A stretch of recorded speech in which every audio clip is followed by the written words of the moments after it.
Tēnā koutou katoa. Welcome everyone to Rokawhiria Ashburton Art Gallery and Museum, and thank you for joining us for this special Anzac Day talk, Brothers in Arms. Before we begin, I will quickly go over some housekeeping. So the nearest wharepaku toilet facilities are located just behind us here on the upstairs corridor, and in the case of an emergency, please follow us along that corridor to our nearest exit, so down the stairs. Our assembly point is in the visitor car park, and please note this presentation will be recorded and maybe photographed. I think, cool, thanks Sam. I'll now pass us over to our Archivist Connor to begin. Good afternoon everybody. Today we'll be looking at two different perspectives on the First World War as told by some very precious letters that we are fortunate to be able to look after in the museum's archives. The letters were written by two brothers, Fred and George Blee, who both served during the First World War. The first brother, Frederick, spent several years in North Africa and the Middle East as part of the Canterbury Mounted Rifles, while the other brother, George, joined the war in late 1918 and spent most of his time during his service sick and recovering from the Spanish flu while stationed in the UK. So yeah, very different experiences of the war. Their experiences and sentiments expressed in their letters reveal much about their hardships, anxieties, and their ties to the family farm half the world away near Ashburton. In May 2023, a collection of 23 handwritten letters and telegrams were donated to the Ashburton Museum and Historical Society by a family descendant. Apparently the sum of material that was fortunately saved from destruction during a farm clear-out. Thanks to the hard work of one of our volunteers, Robin MacDonald, the letters were fully transcribed over the course of several months during 2023 and 2024. The result of this work is a 40-page typescript containing the contents of all of the letters, totaling nearly 18,000 words, packed full of detail about the two brothers' experiences. The fact that these letters have been transcribed means that they are easier to access and reference, and we can share them with researchers upon request without risking damage to the originals, which are in some cases fragile, and of course we can share them with you today right here. So we'll begin with a little bit of family history, learning about the Blee family, where they came from and how they established themselves at Ashton, before we focus on the two brothers who went to the First World War, Fred and George. We'll start with Fred, looking at his record of service, and then Louisa will read a selection of his letters. We'll also have a few photographs to share. At some point, Fred acquired copies of photos taken by one of his squad mates, showing some of the places that he and his regiment found themselves in the desert, which he sent home to his brother George to see. Speaking of George, we'll then take a look at some of his story, how he tried to remain on the family farm and his eventual conscription, and his experiences as told by his letters as well. After his letters have been read out, we'll wrap up by looking at their lives following the war and how they served their community and how they also helped the next generation of soldiers who left the district for the Second World War. So we'll start with the first generation who came to New Zealand. They're notable as early settlers in the Ashton area, which is located on the south side of the Hakateri-Ashburton River near the coast. They were noted as active participants in their local community, respected personalities and capable farmers. The first generation that came to New Zealand were John Blee and his wife Elizabeth Annie Blee, née Pomeroy. They were both born in Devon and they were married in 1854, and then 20 years later they came to New Zealand with their children John Pomeroy, Maud Mary Sarah and Bessie Jane aboard the sailing ship Stonehouse. After what was quite a harrowing voyage during which 24 children sadly died of measles, and also the wife of the ship's doctor passed away on the voyage. After all that, they arrived at Lyttleton on the 1st of July 1874. The Blees spent some time in Oxford before eventually moving to Ashton. They built a sod house with 3 bedrooms and a kitchen, and John also built many sod fences throughout the Ashton area around farm paddocks. They cooked initially with a camp oven on an open fire, but despite this limitation, Elizabeth Annie was known in the local community as a fine cook and a fine brewer. This lifestyle was likely not what they had envisioned coming to New Zealand. Rather, they had to build their dream of a new life from scratch. They started on 17 acres of land, not enough for them to live on, so John resorted to outside work. Their son, John Pomeroy, the father of Frederick and George Blee, was born in 1858 and endured the hardships of the Stonehouse voyage alongside his parents and siblings. He was described as being of a quiet disposition, but he was not shy. Rather, he was active in district affairs and took a keen interest in the welfare of the area, a quality which he passed on to his sons. John Pomeroy married Annie Williams in 1889, daughter of the late Edmund Williams of Waterton. After a stint working for John Grigg of Long Beach for several years, John Pomeroy Blee acquired 125 acres of land. Later, following his death, it was reported that his farm had reached an extent of 565 acres. It was situated in the vicinity of Shepherd's Road and Graham's Road in Ashton. They enjoyed much stability and greater comfort than that of the generation before, but life was still hard work. At the time of John Pomeroy's death, later in 1936, when the farm was up for sale, it was listed with several improvements, miles beyond what his father, the original John Blee, had started out with. A first-class 7-room dwelling with all conveniences, also a married couple's house with 6 rooms, 2 garages, a 9-stall stable, a chaff house, implement shed, a new iron granary, and a respectable amount of stock, implements, and produce were also listed to be sold by clearing sale. John Pomeroy and Annie had 7 sons and 3 daughters, and then one child called William died as an infant in 1892. The children who survived to adulthood were called Mary, Gertrude, Ernest, Stanley, Charles, Robert, Helen, Leonard, Albert, Frederick, and George. The latter 2 brothers are the ones we will focus on today, of course because they were the only ones of fighting age when the First World War broke out. George was born on the 8th of September 1890, and Frederick was born on the 13th of February 1892. So when war was declared in July 1914, George was 23 and Frederick was 22 years of age. Before the war, they grew up on the family farm at Ashton and attended the local school. They would have been expected to help on the farm in various ways, being the eldest boys. And so when the war broke out, this put a new strain on the economic and social fabric of rural New Zealand. Initially, able men were encouraged to volunteer, and then eventually conscription was introduced in late 1916. In total, about 100,000 men and women served overseas during the war. Surprisingly, 80% of those were volunteers, while 20% were conscripted after 1916. There's Frederick there. So his service began on the 12th of June 1915, which left George in charge of many farm affairs. Fred spent 2 months in New Zealand training before he embarked for foreign service on the 14th of August 1915. He arrived at the port of Madras on the Greek island of Lemnos in October 1915, joining the 8th Squad of the Canterbury Mounted Rifles. Just before he arrived, the regiment had withdrawn from the Gallipoli Peninsula to replenish its ranks after being almost decimated. Of the 485 men of the CMR that had landed at Gallipoli earlier that year in May, only 28 remained. The CMR returned to Anzac Cove on the 10th of November to relieve other units, and they stayed there until the peninsula was gradually evacuated between December and January. By the 20th of December 1915, Fred's regiment had left the Gallipoli Peninsula for good.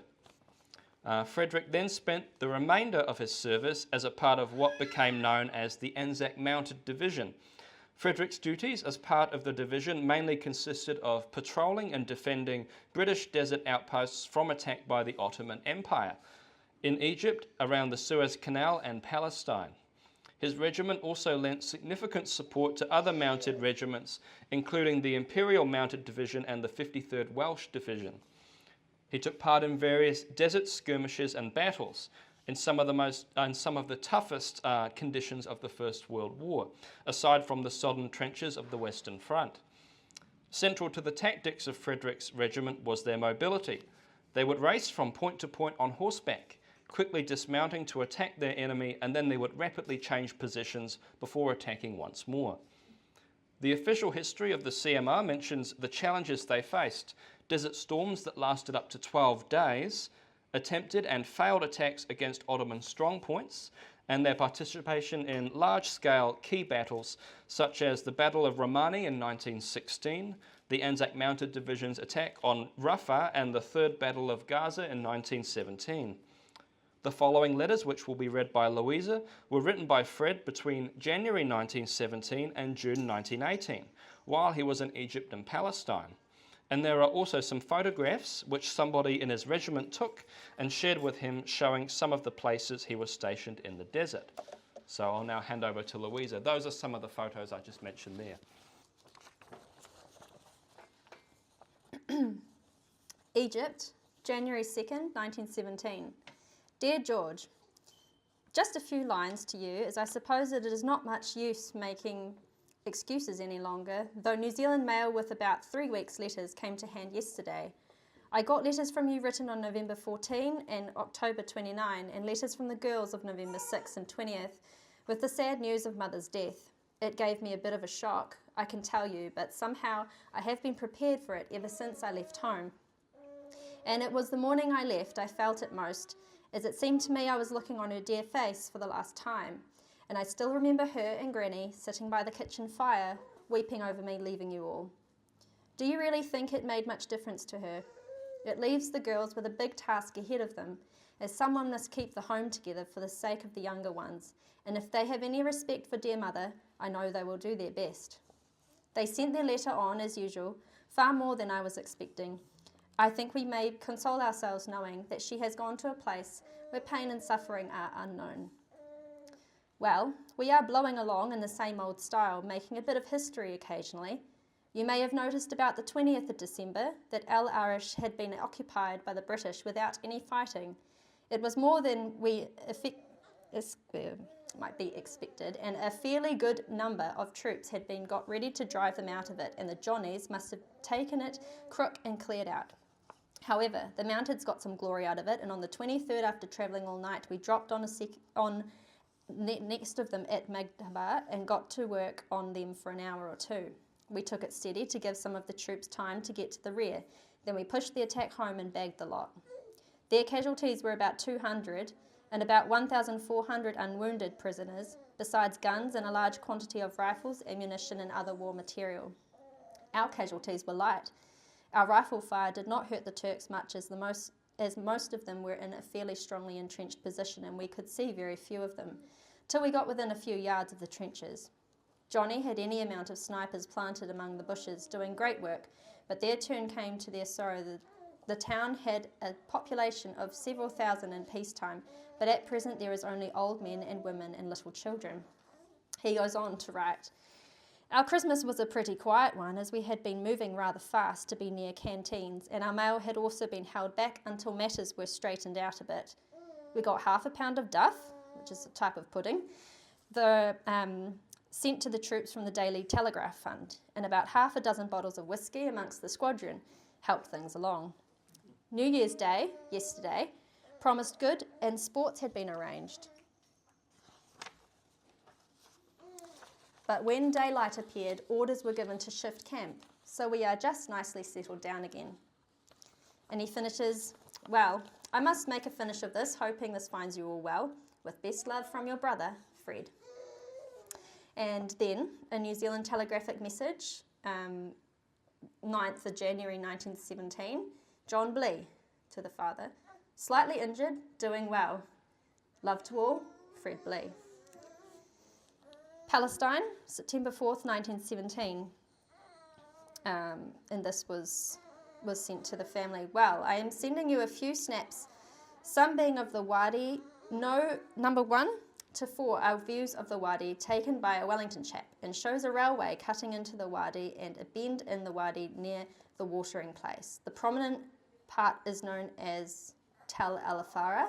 The opposite bank near the same place, number 4, is a gully where we had a shower, bath, etc. set up. Number 5 is one of the frontier posts near Rafah, and about a mile from the spot where I was wounded and near the spot where our regiment commenced to advance. In some caves we dropped across in our travels, and at one time used by the Turks as stables, to take in clearing in a stand where the horses unsettled and enjoying a few mouthfuls of barley. Palestine, April 23rd, 1918. Dear Father, just a line or two, hoping I find you all in the best of health. I am afraid this letter will be a pretty short one, as I have not joined up with the brigade since I wrote the last one on 24th of March. I had just had Cairo leave then, and on joining our details found there was no immediate chance of getting out to the brigade. However, I got a temporary job in the vet section and have been carrying on ever since. I applied for a transfer into the vet section, but for some reason slipped. He goes on to write, I feel sorry at not having seen Jerusalem yet. As regards the work of the boys, they covered much the same ground as on the previous stint. The main operations they took part in was the cutting of the Medina-Damascus railway. The Turks were holding the eastern bank of the Jordan in large numbers and made it rather difficult for our troops to get across. However, after a strenuous night's work, several pontoon bridges were thrown across and the Turks driven back some distance. A day or two later, it was decided to make an attempt to cut the railway, which is some 35 miles east of the Jordan, and mounted troops carried out the job successfully, destroying about 5 miles of railway and culverts without great opposition. But on the return journey, a rearguard action had to be fought, as a strong force of Turks were on their heels, and our regiment had their full share of the scrapping. To make matters worse, the nature of the country was such that artillery could not be used to any great effort. The Turks' attack was designed to drive the whole of our troops back over the Jordan, but did not succeed, and 2 very violent attempts have since been made by the Turks without success, and on one occasion 700 dead were left behind as proof that we had no intentions of going back over the Jordan. The railway was destroyed at a point near Amman. This railway and the Jordan River were the means of keeping supplies up to the Turks operating east of the Dead Sea. Navigation is at a standstill on the Jordan, now largely owing to air raids carried out by the Royal Flying Corps, resulting in the destruction of most of the river boats in use. So you will see, as the Turks could not use the Jordan for supplies, the cutting of its railway practically cut off their chances of getting supplies from the other source, and just at present the Turks in that sector have the King of Hejaz to reckon with. During the recent fighting, lost a few of my mates, including Tim Morrison from Fairley. He was one of the finest chaps you could meet. I knew him in the territorials, and of course we have always been good pals since. Another chap in the section was killed, but the hard part about it was that his brother, a main body chap, was also killed the other day. The double blow will be hard for their parents to bear, perhaps. After all, I was lucky to be out of it, though I always feel I should have been there too. He finishes with best love to you all from your son, Fred. Palestine, June 24th, 1918. Dear Father, just a line or two, hoping it finds you all well. I am not feeling very energetic at present, but it is a month since I wrote. I will have to make an attempt. You don't know what a pleasure it is to get some fairly recent news. As regards parcels, since last writing, I have had 2 from Ashton. One posted February 10th containing toffee, coffee and milk, condensed milk, jam, cheese, needles and thread, writing materials, cigarettes, sardines, meat extract and bovril, and the May parcel containing milk, meat paste, chocolate, toffee, malted milk tablets, chewing gum, sardines, 4 packets of soup powder, cigarettes, bootlaces, buttons, all in good condition. And I can tell you they are appreciated by yours truly, and the boys reckon my parcels are well chosen, and following on my advice, there is very little in them liable to spoil by the journey. Well, as regards fighting, there has been very little on this front lately. As you must know, the heat is much against carrying out extensive operations, and as for myself, I am still remaining neutral, though my job with the veterinary section is liable to terminate at any moment. However, I am not feeling very anxious to get back to the squadron. Shortly after last writing, we moved back to Bethlehem. Sorry, I'll just get out of that. Shortly after last writing, we moved back to Bethlehem for a spell. It is fairly decent climate around that part, mainly owing to the fact that most of the land is quite 1,000 feet above sea level, and the temperature is at least 20 degrees cooler than Jericho.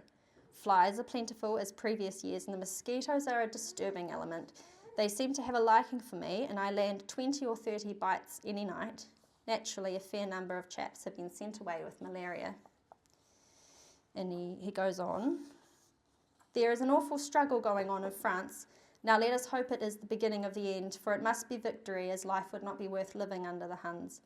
Well, I don't think much of the round the Christchurch married men made when it came to their turn to get into khaki, but you must remember it was always an anti-militarist centre, especially among the women.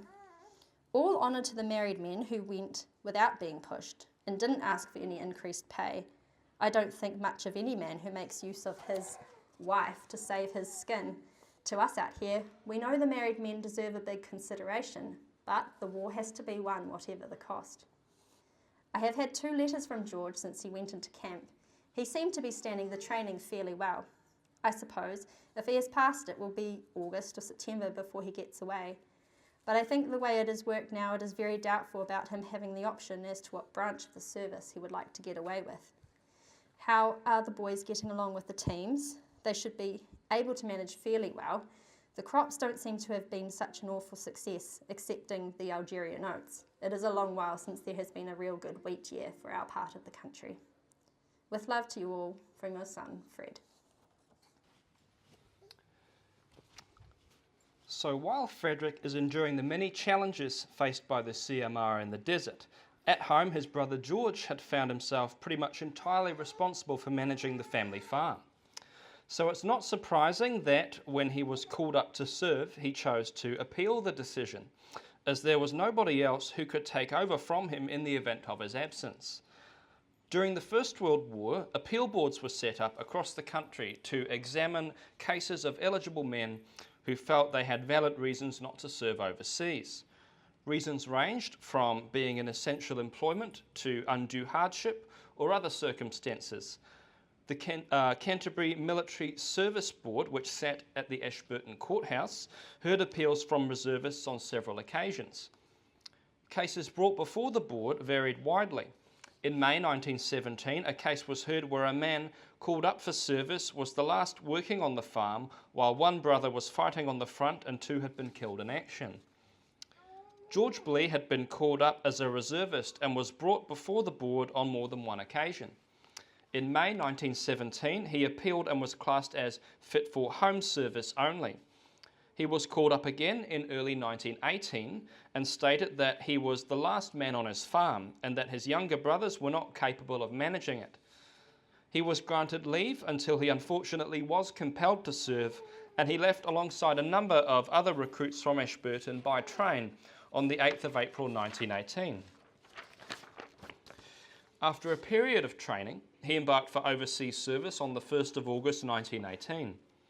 He arrived at Brockton Camp, Staffordshire, for training on the 4th of October. Unfortunately for George, shortly after arriving in the UK, he contracted the Spanish flu.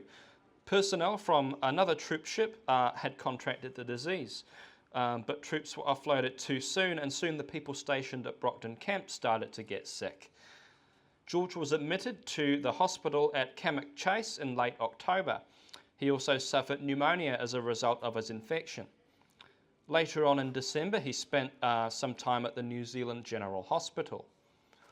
On the 11th of November 1918, as most of us here will know, the war ended. George Blee was spared the horrors of the Western Front, but that's not to say he didn't fight his own battle. The Spanish flu had a surprisingly high mortality rate among young adults, and the flu had killed more than 3 times the number of people who perished during the First World War. By comparison to something we all know about, COVID, both viruses had a similar mortality rate, but the Spanish flu was 7 times more deadly, mainly because there was a lack of antibiotics to treat secondary infections that were caused by the virus. But once George had recovered from the flu and the resulting pneumonia, he took the initiative and became a transport instructor with the temporary rank of sergeant. He did this because he had heard that the wage was good, and he was understandably keen to make some money and earn some experience. He continued to be stationed in the UK until he eventually returned home aboard the troop ship Tofua in May 1919. The following letters were written by George between the time that he commenced his training in New Zealand through to March 1919, when he was still convalescing in hospital. 8th Platoon, B Company, C1 Camp, Tauhere Nico, April 9th, 1918. Dear Father, just a few lines as you will be anxious to know how we fared. After leaving Ashburton, we got to Christchurch about 6 o'clock and then on to Littleton by about 6:15. We managed to get on board our boat, the Mararoa, and there was a crowd going over, besides other ordinary passengers. We got underway about 7 o'clock, and then I tipped one of the stewards and got a good cabin for 4, including young Height. So, having got rid of our swags, we had to wait at the steerage cook shop for a long time before getting down for tea. It was very good when we got it, but I soon lost mine, thought getting into bed would be a good move, but outside the heads there was a good swell on and up it came. But after that there was no more trouble. This morning, soon after 6 o'clock, we sighted the entrance to Wellington Harbour, and about 7 o'clock we managed to get a cup of washi tea and bread and butter on board, finally getting berthed about 7:30. We then paraded to the railway station, and the Defence issued a cup of coffee and 2 slices of bread and strong cheese. After that, we got on the train, getting away about 8:30 and reaching Featherston Military Camp at 1:30. I think we are in for a good time, but of course it is a change for me. Well, I will now close. I will write again tomorrow, but am keeping well at present. Hoping you are all the same. I felt it most leaving the boys Monday morning, and I hope you will not leave them too much on their own, as what was a pleasure to me is hard for them. With love, from your son George. New Zealand Rifle Brigade, Reserve Depot, Brockton Camp, England, Sunday 6th of October 1918. Dear Father, just a few lines to you this afternoon. You will all be anxious to know how things are going on with us. I am at present at Brockton Camp and looks like as if I will be going into the Rifle Brigade for certain. The ship brought us through safely, and so far we are the only colonial troops to come up the Thames. The last 4 days, the journey is by far the most exciting as well as dangerous. Submarines on 2 occasions came in fairly close to be chased by destroyers. The latter part of the run seems less dangerous because of the amount of seaplanes, destroyers and submarine chasers. Our escort left us at Dover, leaving us to go the rest of the journey. And he goes on a little while and then says, all through the voyage our chaps had pretty good health and most of us put on weight. The 40th, which came on the Tahiti, had a bad time. Starting from New Zealand, they had stormy weather for 2 or 3 weeks, and their troubles began soon after leaving Freetown, or Sierra Leone. The natives were used for coaling the boat and must have brought the fever on board. It was said to us by our officers that the troops refused to help load, but this was not the case. They weren't asked to do. It is not known what disease it was. They called it Spanish influenza. 80 men died and were buried at sea, including an officer or 2, a nurse, and some of the ship's crew. After landing, several more died in hospital. Altogether, something like 100 lives lost altogether. Out of about 1,000 men on board the Tahiti, there were only 100 who didn't get affected in some form or other. Chaps told us that it started at first with a headache, then affected the spine, and the person soon lost consciousness. Those who saw it say they never want to see anything like it again. Since coming into camp, they have had to be taken great care of and have not been fit to do much. And he ends, I am keeping in good health and hope you are all the same. With love and best wishes from your son George. Number 1 Ward, New Military Hospital, Cannock Chase, November 18, 1918. Wow, news seems fine. Austria has collapsed. This put the enemy out of the way. Dear Father, just a few lines to you this afternoon. Most likely you have had cable advice from the Defence to the effect that I had been admitted to hospital, suffering from pneumonia following on an attack of Spanish influenza. The 40th, who struck such a bad time with the Spanish influenza, had been nursed back to health and just given 7 days leave. When leave was over, they came back to camp and started drilling alongside with us fellows. It wasn't long before a few cases of the flu got among us new chaps.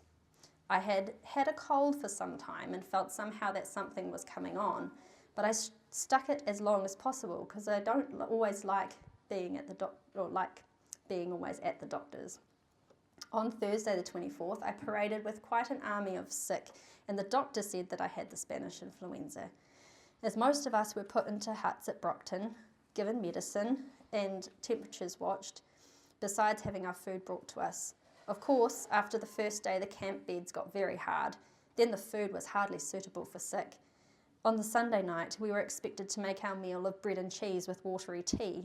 I couldn't go it all the time. I was getting worse and could feel the pneumonia gripping across the back and shoulders. Besides, my chest was getting very tight as well.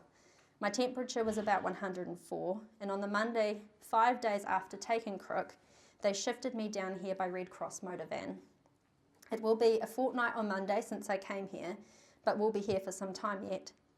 Today is the first time the doctor has allowed me out, so I thought of writing, or else you would wonder what was wrong. Several of our chaps have died so far. Some I knew well and thought a lot of. With love and best wishes from your son, George Blee. Brockton Camp, Friday, November 29th, 1918.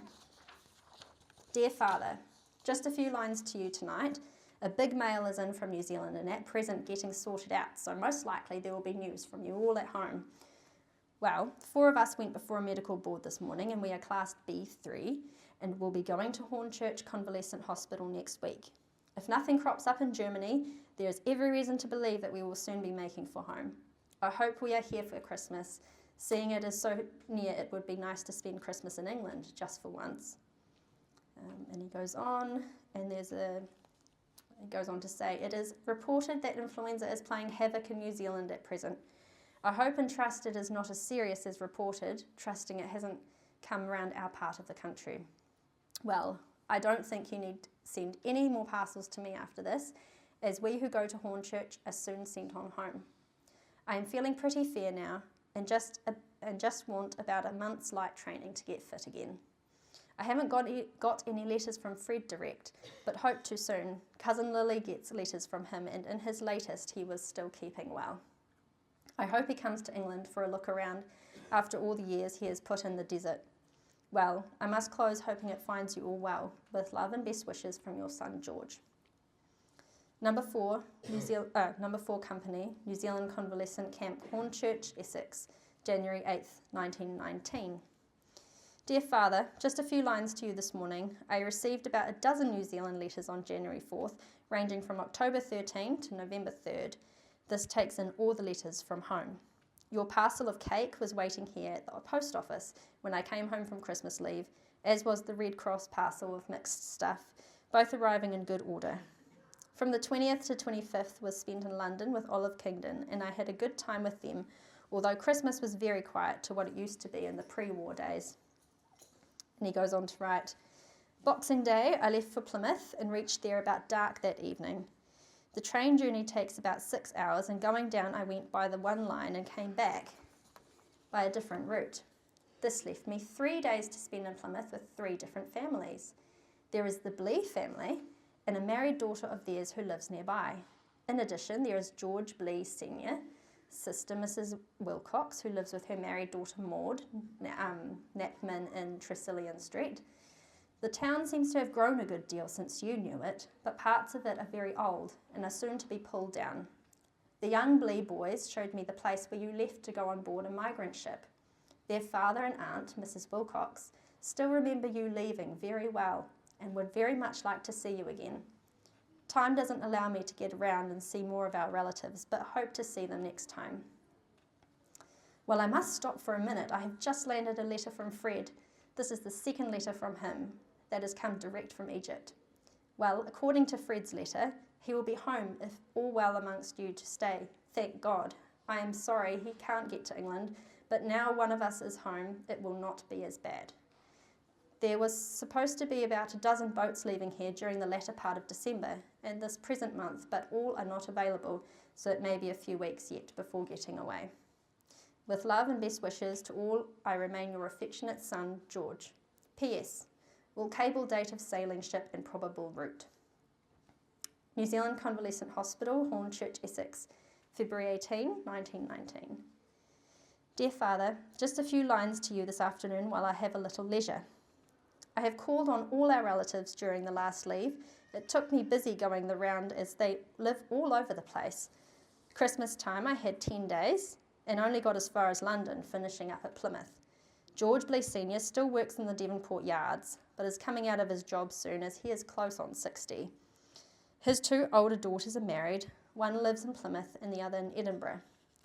The boys are all single, 2 are still with the army, while George, the oldest son, has been discharged. You can tell grandmother I have seen her brother and his son Jack. The other boy Fred was in Cardiff or Buslot, so I didn't see him. Grandmother's brother is a fine old chap, just about on 70, but still goes down to work in the mines. His job is nice and light, or otherwise he wouldn't be able to stick it.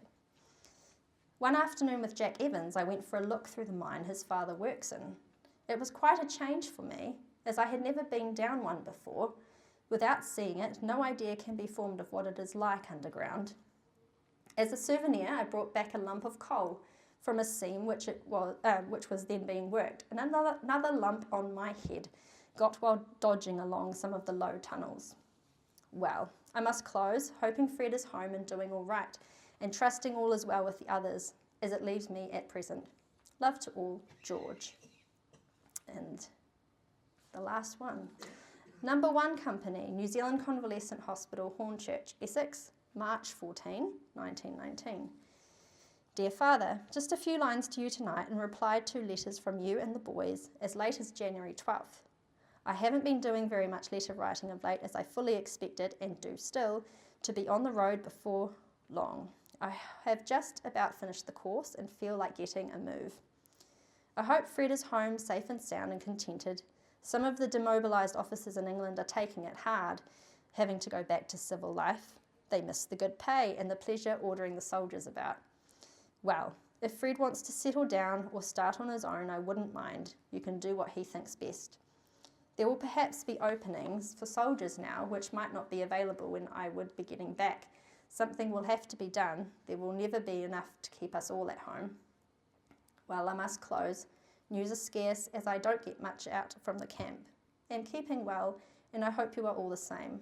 Love to all, George.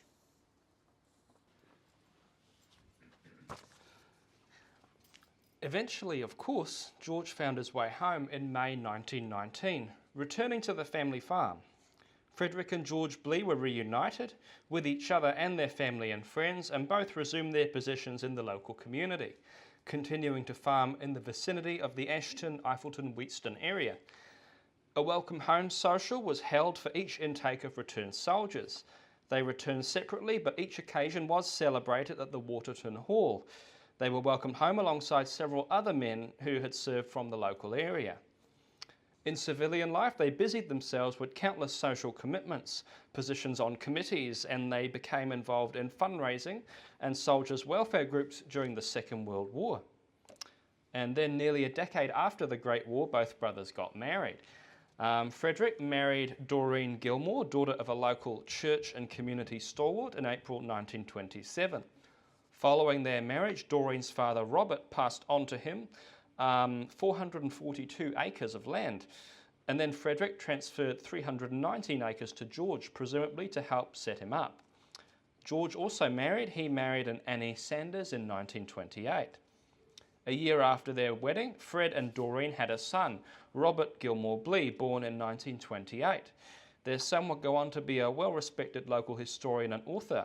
He wrote the book Miles of Tiles and the expanded version Miles of Tiles Revisited, which is a comprehensive history of the Long Beach district and is still heavily referenced and appreciated today.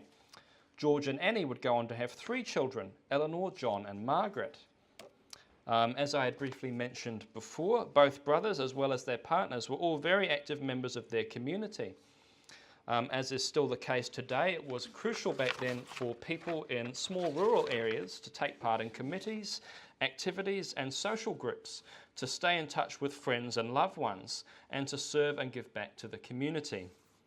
Both brothers did share some interests. Both Fred and George were both committee members of the Iffleton Drama Club, and George was treasurer for some time in the 1950s. Both of them attended annual get-togethers hosted by the Long Beach Soldiers Social Committee, and they were also involved in organising these events. held in the Waterton Hall during the Second World War. The annual meetings enjoyed fair attendance. Honouring men who were serving overseas at the time, they were also likely a chance for two generations of service people to connect over shared experiences. Doreen, Fred's wife, held several positions on local boards. She was president of the Flemington Presbyterian Women's Missionary Union, also involved with the Ladies' Guild. She was a member of the Ashton Waterton Women's Institute, and she was involved in the local Red Cross alongside her husband.